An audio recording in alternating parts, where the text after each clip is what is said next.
Good morning.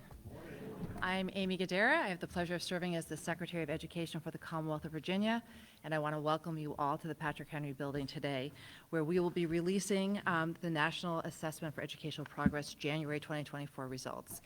Before we dive in, I want to not only thank all of you, but particularly thank our local school leaders from across the Commonwealth who have come here today to help us also focus on this moment. And those of you that work in schools know that regular report cards are important for looking at performance and how well we're doing, but they're also really important for being able to identify what's working so we can celebrate it, we can learn from it, and we can scale it. And this is why I'm so pleased that we have our 6 leaders from across the Commonwealth. So thank you and welcome, especially to you all. We have a lot to talk about today, and to kick us off, it is my pleasure, and I invite you to welcome to the stage by standing up Governor Glenn Youngkin.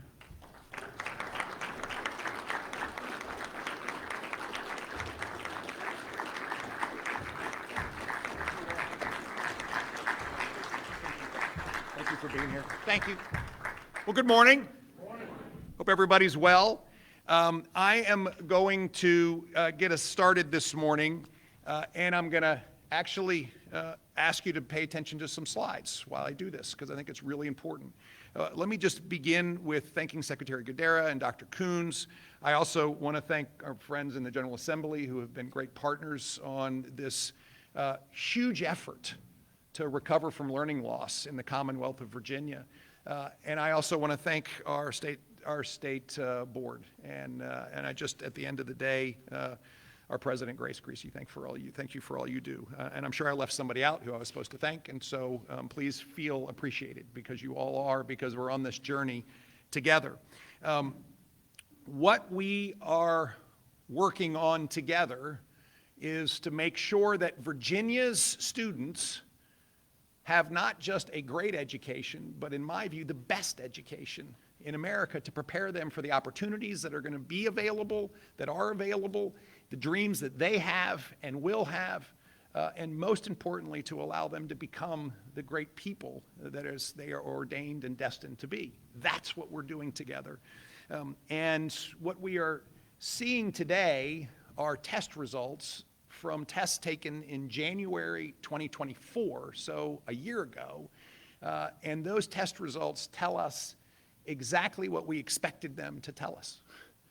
That we had big work to do coming out of the pandemic, where students had deep learning loss, and that we in fact needed to recognize the depth of that learning loss, the persistence of that learning loss, and we had to comprehensively go to work in order to address it, and that we are making progress.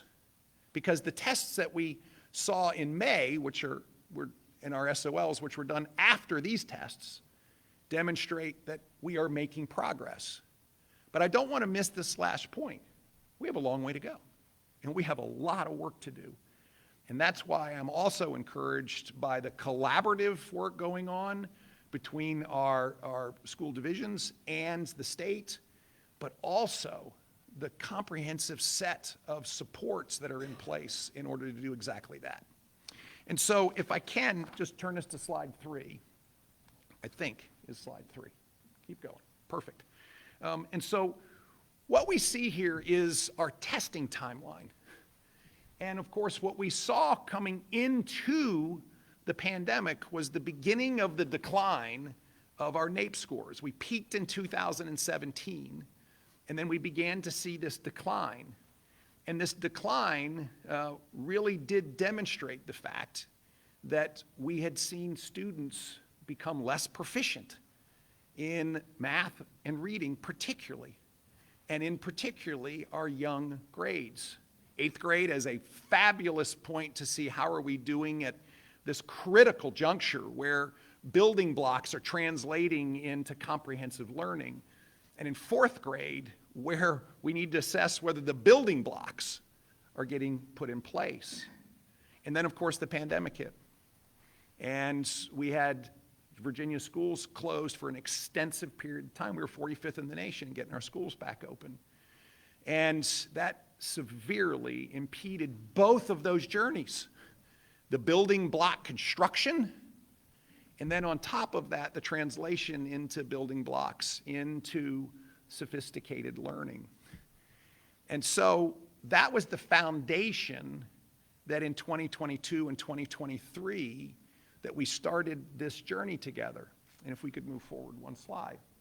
So the testing timeline has really been our compass. And of course, the 2022 NAEP scores, when they came out, confirmed what we all had thought, that the learning loss was deep, the learning loss was persistent, and in fact, the signaling that had been coming out of some of our SOLs during that time period was signaling incorrectly, that in fact there was a gap. And therefore, we all went to work and we launched our commitment to Virginia students, a comprehensive effort in partnership with the General Assembly to fundamentally change the amount of money that we fund into our public schools, which, by the way, has increased 50% since the 2019-2020 biennium. $7.3 billion more going into our K through 12 direct support. But also the real necessity for us to raise standards, to change the way that we teach students how to read with the Virginia Literacy Act, and to bring specific supports and resources to those students that need them most, at-risk students, English language learners, and let's go to work. Now, what we then saw was our next set of SOLs. Stay back where I was, please. Our next set of SOLs. And our next set of SOLs confirmed exactly what we saw in the NAEP scores. And that led us in the fall of 2024 to, once again, on a collaborative basis, launch All in Virginia. And this was hugely important because it provided 3 years worth of funding for intensive tutoring and to get at chronic absenteeism. And that was the #1 set of issues that we heard from our superintendents and our principals and our teachers across the state, that we have to provide this moment of intensive support. That program launched in the fall of 2023 to get started really at the beginning of 2024. And so we then, I'm going to go to the very end, saw our SOL scores from May 2024. And we talked about those last August. We talked about those, and what we saw in those was progress, but also a reminder we have an enormous amount of work to do. Progress, particularly we saw some of our student groups who had been the most behind catching up the fastest. We saw students that in fact had real math and reading challenges improving, but not at the pace that we want. But we also knew that the big supports that we'd put in place in the spring semester of 2024 really were beginning to work comprehensively across the state and would be running in the fall of 2024 and into 2025. And so the data that we are seeing today out of NAEP, which is from tests that were taken in January 2024, remind us, yes, what we already knew, but also encourage us that what we are doing is so important. It is so important because we do have a generation of students that we know need intensive support. And again, what the NAEP scores, these test scores from January 2024 show us is that the building blocks are fragile. And if they're not there, then the ability to stack on those building blocks all of the comprehensive learning that goes on, particularly in middle school and high schools, becomes more challenging. Now, the efforts by all of us, and we'll move forward one slide, please. The efforts by all of us have been comprehensive. And again, I want to thank everyone.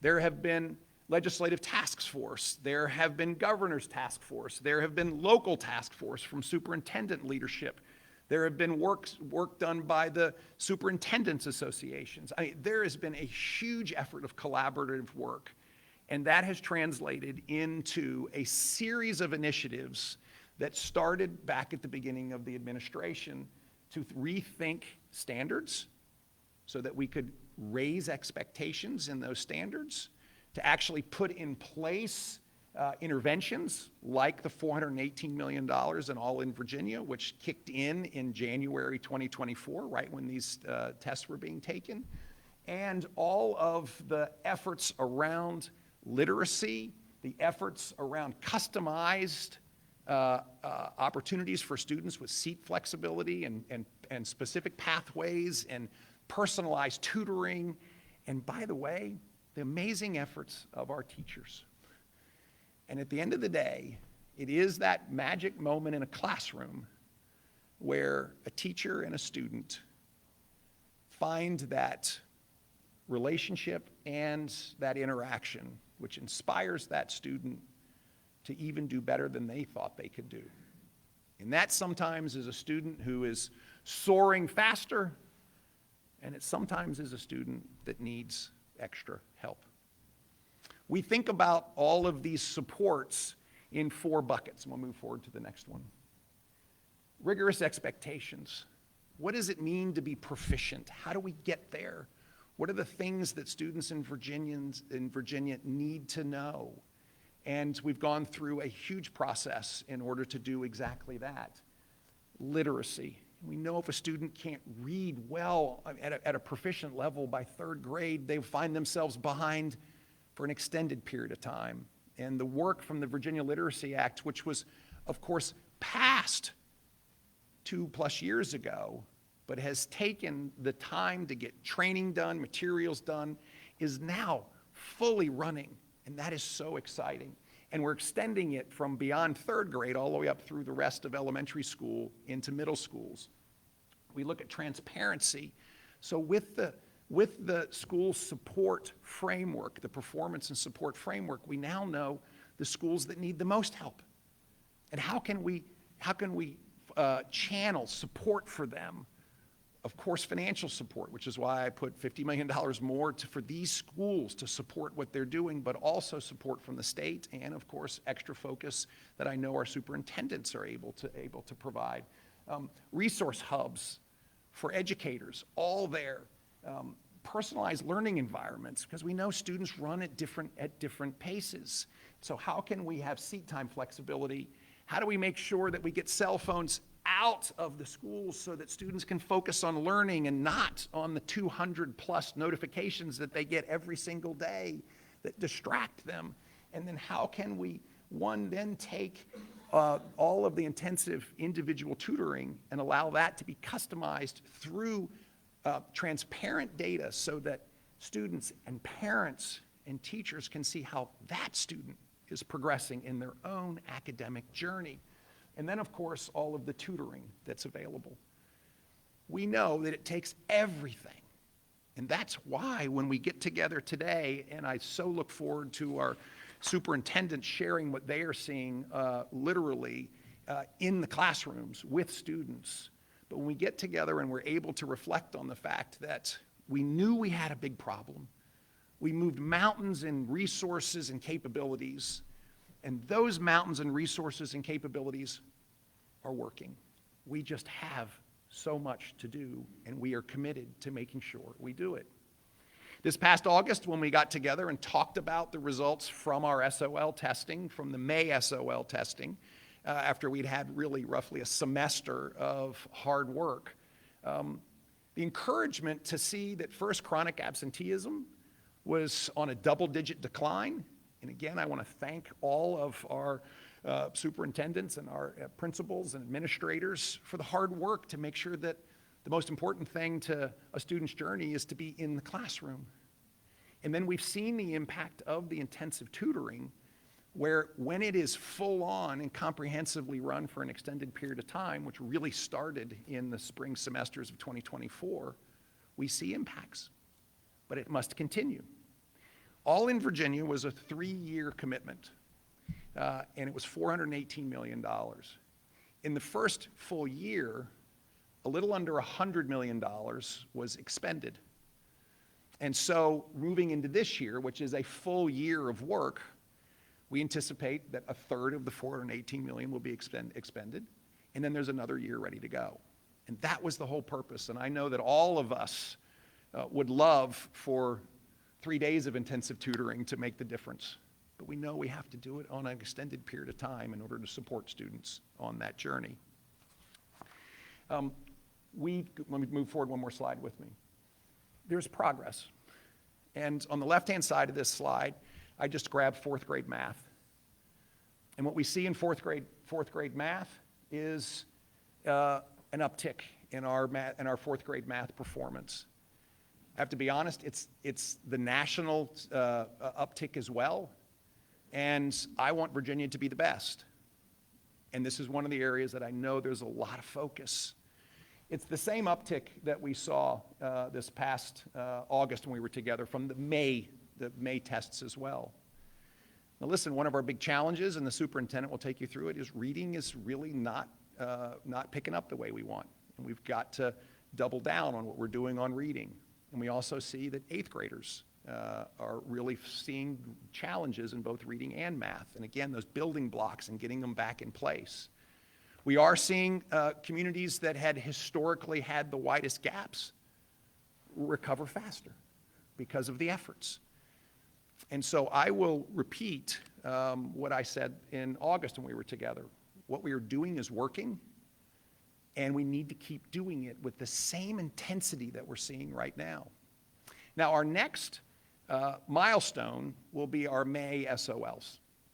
And I just want to remind everybody what those May SOLs will incorporate. They will incorporate the new standards that have been put in place for the first time. And therefore, we will have 2 proficiency scores reported. The first of those proficiency scores will reflect a constant assessment of so-called cut scores. So we will have an apples-to-apples comparison of progress. And the second set of those scores that will be reported will be an absolute proficiency increase, so that we can see, in addition to how we're progressing, but on an absolute basis, are our students reaching the proficiency levels that they need to reach in order to be fully successful? And that's one of our measures as well. And so we'll be presenting both of those with this next round of SOL scores so that we can see the full picture. And that's going to be really important. It also gives everybody an opportunity to, again, see what's coming the next year, because we will then be reporting on the second one consistently. And then we'll have apples to apples again, so we can see growth and proficiency at the same time. And let me just wrap up by concluding with the same slide that I concluded with when we were together in August. So we had challenges in schools. We had massive learning loss. It was persistent. It was deep. We know we want students to have high expectations, not low ones. We know students can soar. Some soar faster than others. And we can take off the roof and lift the floor. We know we can do this. We also know that chronic absenteeism was a big issue, and we're getting all over that as a state. And again, I want to thank everyone for the just massive collaboration. All in Virginia was set up to be a 3-year program, and we are literally fully 1 year into comprehensive execution against it. So we stand here in January 2025, and I know in my heart the progress we've made from January 2024 when these tests were taken, because we saw it beginning to show in our SOLs. And then finally, we have work to do, a lot of it. And this is for our kids. And that's why this journey together has to continue. The record funding going into K through 12 education, we added in hundreds and hundreds and hundreds of millions of dollars more in my suggested amendments to the budget. We added in money for schools that need extra help. But we also have to execute against the tutoring programs. We have to execute against the absenteeism programs We have to execute as a state with all of the resources that are available. And I'm optimistic. I see students every day, maybe not as many as you 5 to 6 do. And what is most important is I see students engaged. I see them engaged in learning and optimistic about their futures. And I think that is at the heart of what we are most called to do, which is to help them be the best that they can be, to fulfill their God-given potential, and to do it right here in the Commonwealth of Virginia. So with that, let me ask Dr. Coons if she would share a little bit deeper dive on the January 2024 data, and then we'll pass it back over to Secretary Gadara, and we're going to hear from a number of our superintendents. And so thank you all for being here today. God bless you.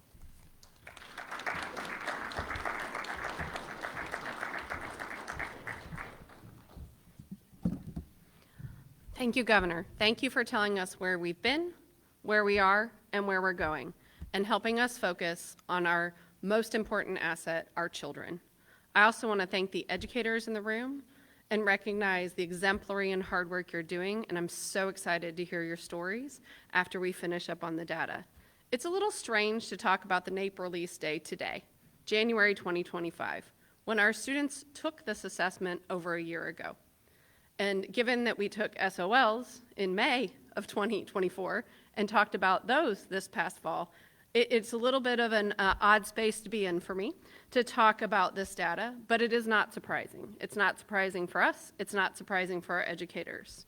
We know that the NAEP data that we discussed today looks very much like the data we discussed in August. We also know that this data is hard. We know that we're working hard, but our students have persistent learning loss. We know that our 4th graders last year who took NAEP were kindergarten and 1st graders during the pandemic. We know that our 8th graders last year, who are in high school now, went through the pandemic in 4th and 5th grade.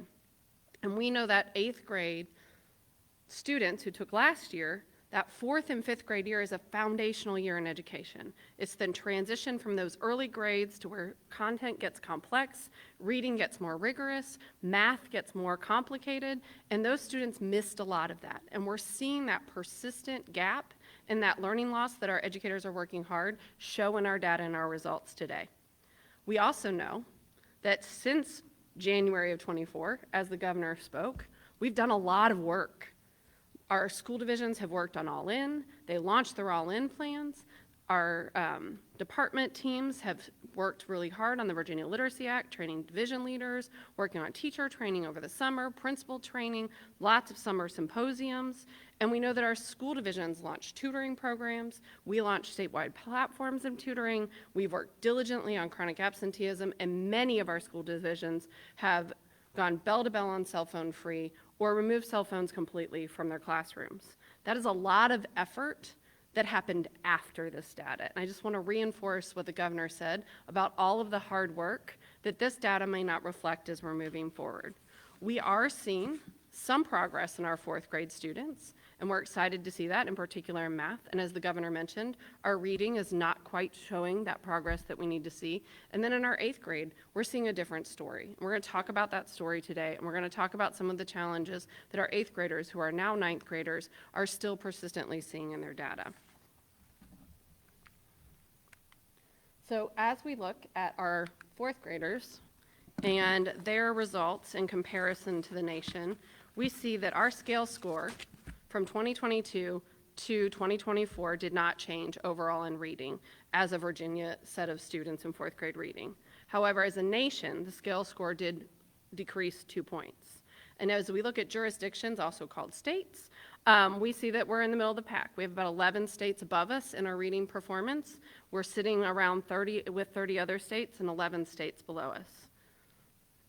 In math, we're seeing a little bit higher of numbers. We are seeing that we grew 2 points from 2022 in our average scale score, as the nation grew at 2 points in our scale score. So our math is on pace with national growth, and we're still sitting in that similar space. We're sitting right in the middle with 30 other states in our performance in NAEP, with 14 states below our performance. As the governor said, we want to be on top, So we do have work to do to continue to show that progress and continue to show that improvement. However, in 8th grade, we are seeing a different story.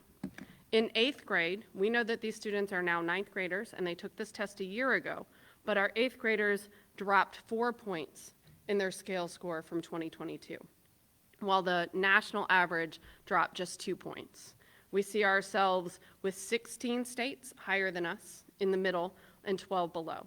So we do know that our 8th grade reading, who are now 9th graders, is an area that we need to continue those tutoring, continue that flexible scheduling, think about incorporating that in, and we will be supporting our school divisions and thinking about how to use those all-in funds into that freshman year and think about flexible scheduling and different opportunities that our educators are going to share today to make sure we're continuing to support our high school students. Similarly, in math, we see that our average scale score was 275, which is a drop of 4 scale score points from 2022, while the nation just dropped 1 scale score point. We are seeing 22 states perform better than us, and we are sitting with about 11 states and 20 score below us. There is an important story that as we dig into this data that we need to highlight. Just as we talked about with our SOL results in August 5 months ago, our students in January 2024 showed growth in their student groups. Our student groups outpaced their overall peers just as they did in their May SOL tests and in our August conversations. Our students with disabilities in 4th grade math increased by 4 percentage points. Our economically disadvantaged students scored 9 points higher in 2024. Our English learners increased their scale score by 2 points. And our Black students reduced their performance gap with their white students by 8. So in our math and our reading, we are seeing our student groups in 4th grade grow faster than their peers overall. We are not seeing that same story with last year's 8th graders.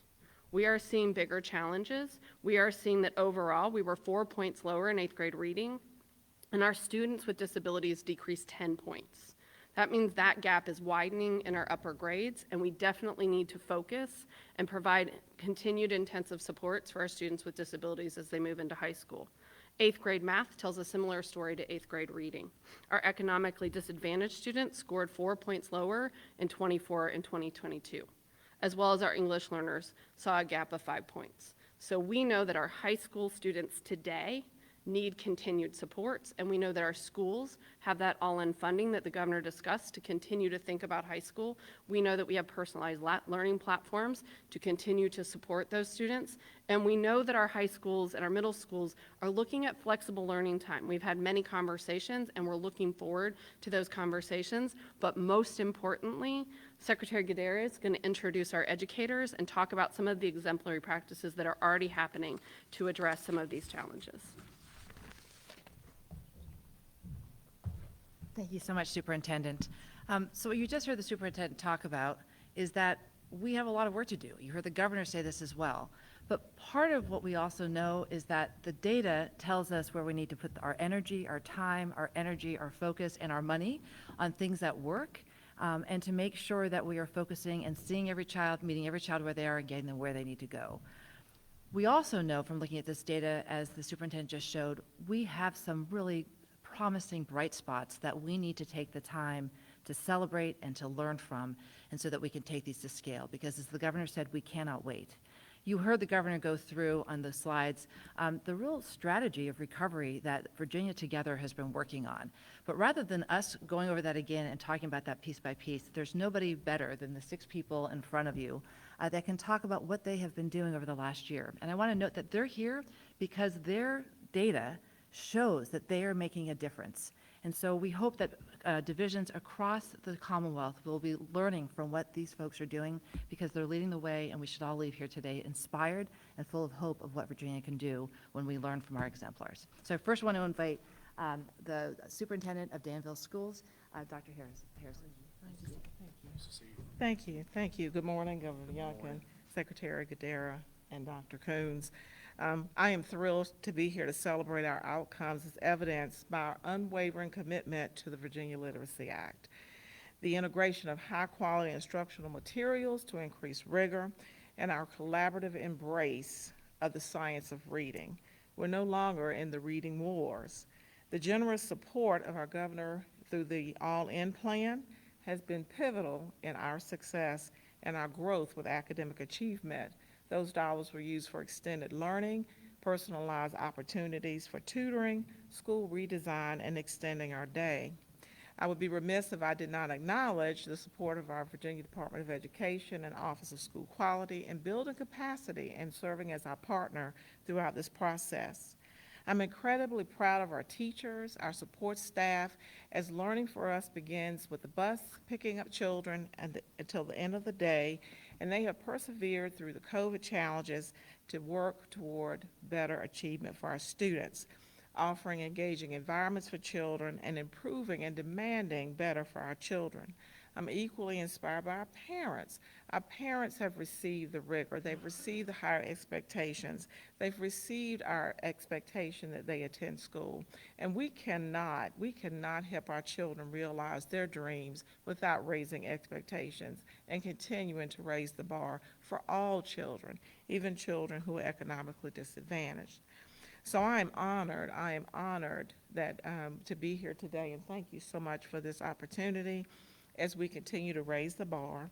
I'm here, I have today our school board members, our city council, our city attorney, Delegate Marshall's office is represented, because in Danville we realize our community must have high expectations for all children. So we don't receive pushback on cell phone policies. Our community, they understand, and we all understand, that every day, every minute has to count for every child, and together we're really focused on shaping a better school environment for all children. Thank you so much for this opportunity. Thank you.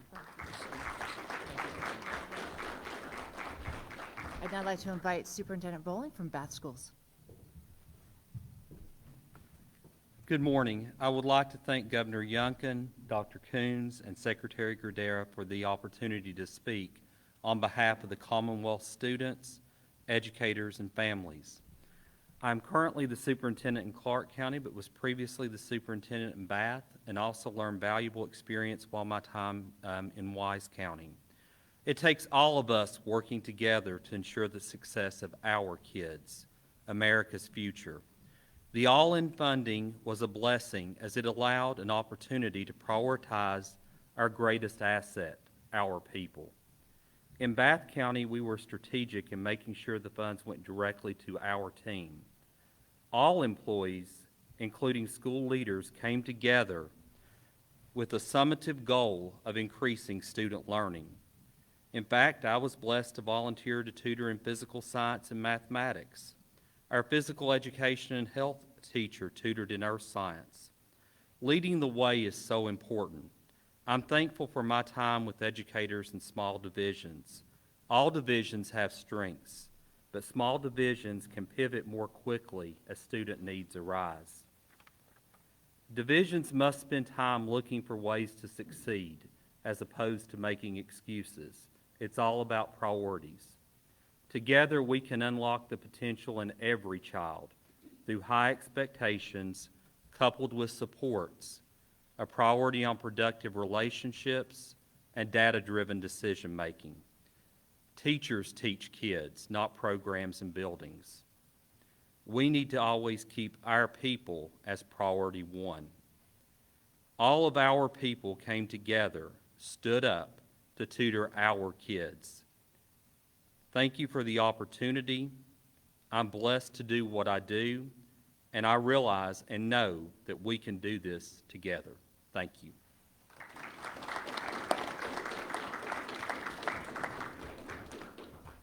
Thank you. Now, Superintendent of Buckingham Schools, Dr. Keeler. Thank you. Good morning, and thank you for inviting me to be here today. Buckingham County Public Schools has shown an incredible impact of coming together as a school community with a shared focus on student success.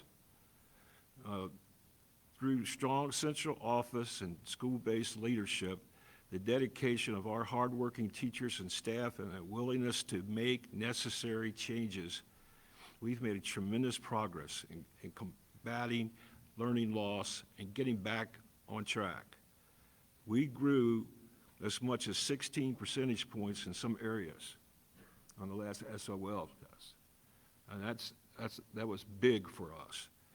We used the all in Virginia funding. Thank you, Governor, appreciate that.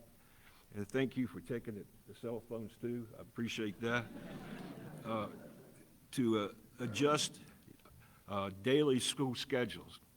Where we had a 4x4, we made a 7-period day at the middle school because that's where the impact was. And it worked. Creating time for targeted tutoring during a school day, not just after school or before school.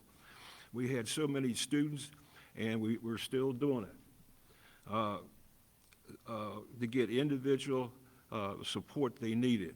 And additionally, we joined a comprehensive instructional program to ensure that our lessons and assessments are fully aligned. This alignment has strengthened our instructional practices and helped us to focus on the basics, especially reading, to drive student growth. Thanks to these efforts and the unwavering dedication of our school community, we are making real progress for our students in Buckingham County. And I want to say one other thing. I bet you we have more T-shirts that says all in. We gave everybody in the daggone county one. So if you like one, let me know. Thank you. Thank you. It's now my pleasure to invite instructional coach Bianco from Brunswick Schools. Good morning. I am so excited to be here today to represent Brunswick County Public Schools. So good morning, Governor Youngkin. Thank you, Madam Secretary, and Superintendent Coons for this amazing opportunity. Brunswick County Public Schools is a very rural county with very at-risk students. We serve a very diverse and cultural group of students from many backgrounds. Due to being deemed at risk when all-in funding came out, we of course latched on, and one of the pieces that we latched on to most tightly was ZERN, because we knew that our students were struggling in the area of mathematics. So once ZERN was available, we latched a hold of it, and Brunswick welcomed it with open arms. So ZERN is utilized in Brunswick County with integrity to support mathematical difficulties, but to also celebrate mathematical successes. It is with the assistance of ZERN and our Brunswick County Public Schools effective classroom structure that math comes to life for our students, and even for our youngest of learners. In addition to providing student support, ZERN allows Brunswick County Public Schools to effectively track both qualitative and quantitative data to enhance and guide our instructional pedagogy, make effective and pertinent decisions, to inform our instruction, and to ensure our Brunswick rock stars are growing into even more marvelous mathematicians than they already are. Our mathematics program through ZERN is purposeful and explicit. It provides targeted instruction that allows support to meet the needs of our most important stakeholders, which in Brunswick County is always our students. They are our number one. Everything that we do and we put in is for them. ZERN is the pure essence of utilizing the Virginia Department of Education's math processing skills, which we feel are essential to student growth and the growth that we have made over the past year. We focus on problem solving, mathematical communication and reasoning, making connections and real world priorities, and utilizing representations. So it's through all of us together as a team in Brunswick County and utilizing that all-in funding for essential platforms like ZERN that our Brunswick School students will continue to glow and grow as we continue throughout the 24-25 academic year. Thank you so much for allowing me to speak this morning. Thank you. And now I'd like to invite Richmond Public Schools Superintendent Jason Cameras. Thank you so much, Secretary Gadara. Thank you, Governor and Superintendent Coons, for having us here. Truly am grateful to have the opportunity to highlight the great work that Richmond Public Schools is doing. It was a very long walk for me across the street. And let me just first say, we have a very long way to go in RPS, so this is by no means any sort of victory lap, but we are seeing some nascent success. And so I do truly have profound appreciation to the governor for giving us an opportunity to shine a light on that. And I'd say, obviously, the reason for that is the work that our teachers do, our administrators, our support staff every single day. As a matter of strategy, I would point to three things. One, we've been relentless about reducing chronic absenteeism. Our incredible family liaisons are building authentic relationships with our families every day to remove the barriers that keep kids from coming to school. That is the only way we've been able to make success. From the high 40s in the pandemic down to we're on track to be below 20% this year. Still have a long way to go. Yeah. Thank you. Second time, we have decided not to treat time as an immutable constant, but rather one of the many variables we can change to support our kids. And so by way of example, we have 4 elementary schools that started the school year in July, and they will go to school all the way through the end of the school year, meaning that they're going to school 200 days, whereas the traditional calendar is usually around 180. And we know that there's extraordinary learning loss that occurs over the summer, and so the more time that we can get kids in school learning with our incredible teachers, the better off we are. So very, very grateful to the state for many of the grants that we were able to receive to help fund that extended time, so thank you. And finally, we have been absolutely obsessed about early literacy. The Virginia Literacy Act is honestly one of the best gifts I could have ever received as a superintendent. Yes, it requires a lot, but it's the right stuff. It's the stuff that we know matters for kids. And one of my big takeaways so far is, yes, you got to have all the right materials, but we have found taking the time to rehearse these very challenging and very specific instructional moves for kids is what has made all the difference. So we do it all together. Me, the principals, the literacy coaches, and our teachers all learning together to make sure that we see that impact in our schools. So again, thank you all so very much. Thank you, Governor, for the opportunity to shine the spotlight, and thank you for your investments. Appreciate it. Thank you. And lastly, Superintendent Hackney of Hopewell Schools. Good morning. It is my privilege to be with you all today, and I'm so grateful to all of you for the opportunity to shine a little bit of light on the little city of Hopewell, Virginia. Sadly, the students of Hopewell had some of the greatest learning losses in the Commonwealth after the pandemic. Since then, we have employed many strategies, but 2 that I'm going to discuss today to get our babies back on track. The first is our balanced calendar. Our school system went all in pre-K to grade 12 on a year-round model 3 years ago, where our children attend the required 180 days in standard 9-week marking periods. But between 3 of those marking periods, we offer 2 week-long intersessions for students to extend their learning up to 30 additional days per year, or 6 weeks in a school year. While the intersessions are voluntary, we create these really cool camp-like opportunities that many of our students may never have, certainly in what we all know as traditional school. These magical extra learning experiences are anchored in the reinforcement of academic skills with specific emphasis on literacy, critical thinking, and real-world problem solving and research. The bottom line is, more instruction, as Jason said, is better. So those that need more can get it through fun and unique interventions embedded in an extended school year. The second strategy is our cell phone policy. 3 years ago, we simply drew a line in the sand and prohibited access to them in our schools. The impact specifically at the middle school level has been absolutely incredible.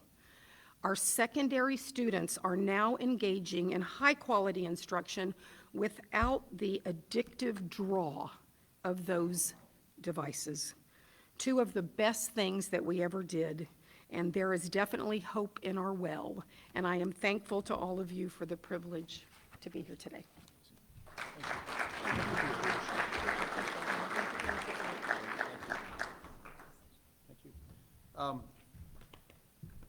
Thank you. Thank you all for your leadership, and there's roughly another 127 like you who are doing amazing things across the Commonwealth of Virginia. Leadership matters, and so thank you. The concluding remarks are pretty straightforward. That we had deep and persistent learning loss. We know schools were shut for too long, and the students, unfortunately, did not gain the building blocks they needed to succeed academically in the way that previous generations of students had. We also know that we need to raise expectations, and we can do all of that at one time. And that is what we are seeing in action. The NAEP scores today were not surprising. They were expected. They did fall between two test dates so that they actually fit right where we expected them. A reaffirmation that we are making progress, but boy, we have a long way to go. And therefore, my encouragement is based on that progress and all of the work that is going on. My encouragement is based on the fact that we are now going to see a full academic year, the fall 24 and winter and spring 25 academic year, where we are now seeing All in Virginia run everywhere. We're seeing the intensive tutoring. We're seeing the input on standards. We are seeing cell phones put away so that students can indeed focus and concentrate. We are seeing students and teachers do their best work. I'm excited about what's ahead of us.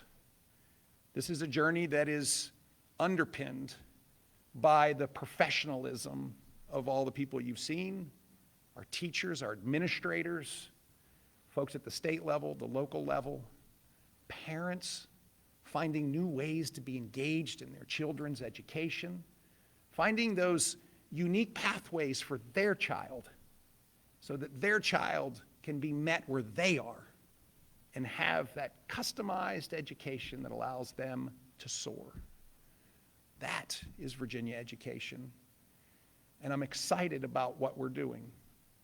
I also recognize that we have to lock arms and stay focused, and that includes making sure that we do the things that work, that we learn from each other, from these great anecdotes of success. And I have to say, I am so excited about the fact that there isn't a single school division in Virginia that says, only my way works. They share learnings, they share success, they share things that don't work. And that's one of the great, great steps of All in Virginia, which is here's funding.